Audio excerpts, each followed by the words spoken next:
So who are your early big freaks on your group? Oh man, I feel like I got several. I start off with Elijah Roberts. Man, he's been awesome. Been a leader for the group, just having constant energy, making plays, whether it be all across the line. Really, just really pleased with how he's came out to camp. A little bigger, a little stronger, and excited to see what he do. We added Jared Harrison Hunt. He's very athletic, twitchy. He's everything you want your three technique to be. So we're really excited about him. He's a guy that can find the football, add some pass rush ability to what we're doing, and just really excited to get a chance to work with him. And Big Tank. Tank is, he's just one of them guys that's hard to move. He's long, he's athletic. Following spring ball, he kind of knows what we expect and how we practice now.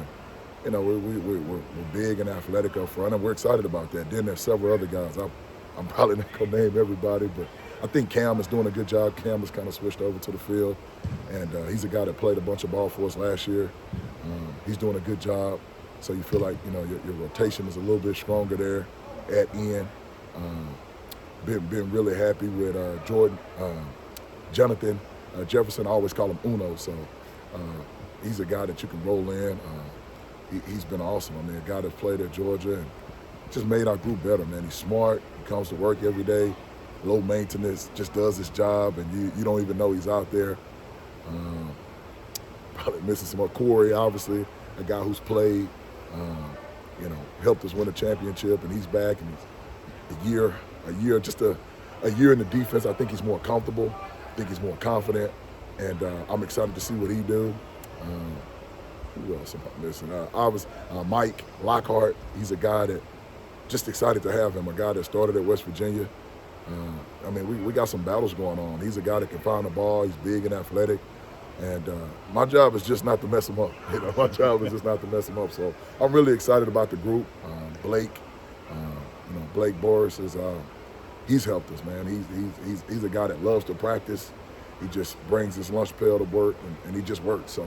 You need big bodies as you go into a bigger league, and these guys are competitive. They lift each other up, and we're becoming a team. We're going through that process right now.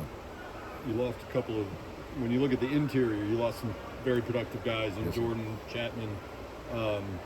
But as you said, you're deeper. You brought in all these transfers. Does that change what you and Coach Simons can ask of the defensive tackles by having that much depth? No, I think Coach has a system that's in place, and these guys just have to buy into what we're doing, and they're going to have success. We have big athletic guys, but the system is the system, and we want to put those guys in place to where they can make plays and use their God-given ability. So we're excited. I mean, we have a formula that works. We can show them tape. Hey, this is why we do it this way. We try to ask the guys to make sure that they're not evaluating, but more so trusting us, and that belief is strong so that ultimately we can push them towards doing something that they can't do by themselves.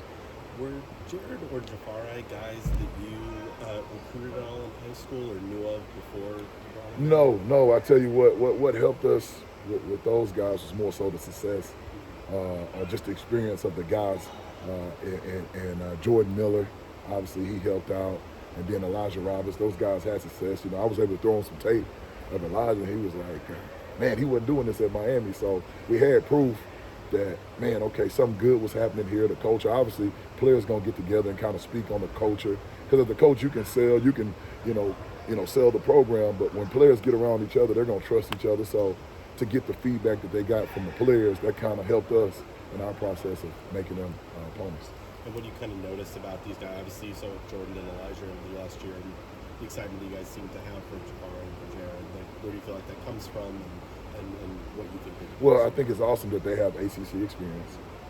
They're guys that have played in P5, P4, whatever we have right now, football, and they're big and athletic. They're talented guys, and I think sometimes you get that restart, you hit that reset button, you get a chance to refocus, recommit, and they certainly have that platform here to showcase their skills. So we're excited about them. They certainly are upgrades, and we're excited about them, and we want to help them maximize the last season of their year. When you tried to bring Jared and Jafari, how much was the sales pitch was from you, and how much did you lean on Miller and Elijah, since they had built-in relationships already? I'd be a fool if I didn't, lean on those guys. Elijah was awesome in the process, and I was myself. I went down, got a chance to see him, and just talked ball, just talked about, hey, what are you looking for? And wanted to make sure that what he was looking for, we could provide that for him. And, seemed like he came in, it was a match. It was a match. He wanted to play that 3 technique position. Jafar wanted to play on the edge. And it just kind of matched that we had seniors at those positions. And, we needed to continue to get better, and we did. And I'm just excited to see, how it all plays out.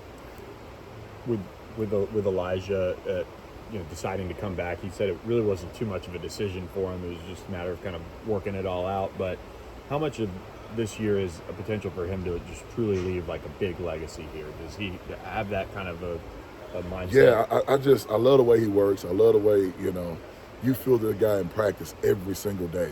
He gives his all. He's going balls to the wall, and no job is too big for him. He's working with the freshmen. He's working with whoever, and you love that when you got a guy with a lion heart.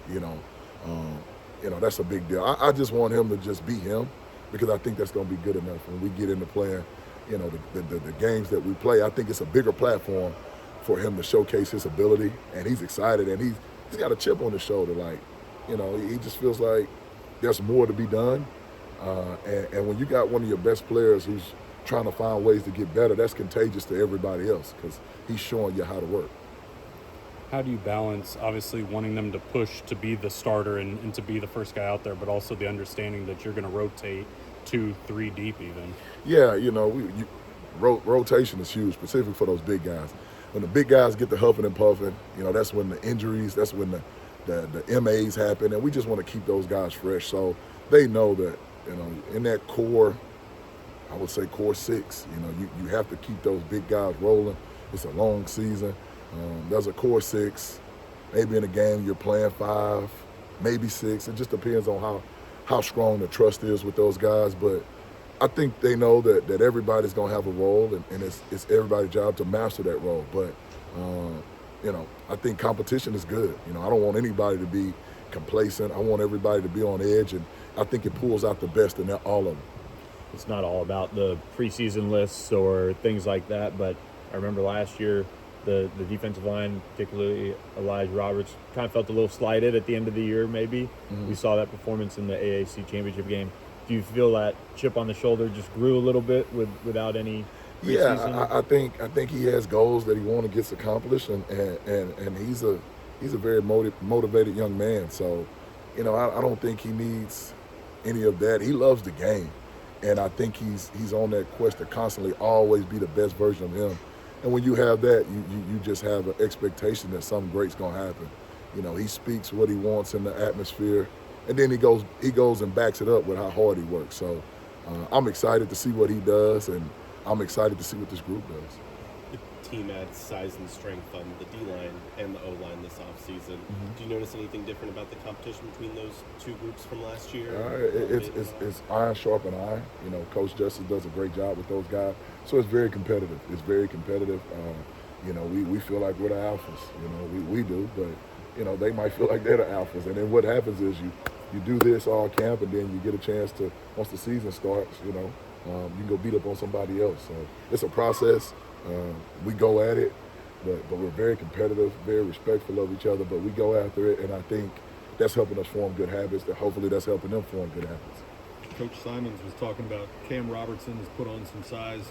How much bigger is he, and how much more can you and Coach Dunham ask of him this year? Yeah, so I think he came in like 230. I think he's like 250-something now. Got good weight. We just expect him to play. When he goes in the game, we don't want it to be a drop-off. We want him out there not trying to run the defense, but actually make plays and be consistent in that. And I think, that's certainly going to be a big, big opportunity for him to find that football over and over and over again. So we're excited. He's been consistent. He comes out here, doesn't bust calls. He wins one-on-ones. He gives great effort, really smart kid. He can play to the field or to the boundary. And, that's a luxury that he gives us.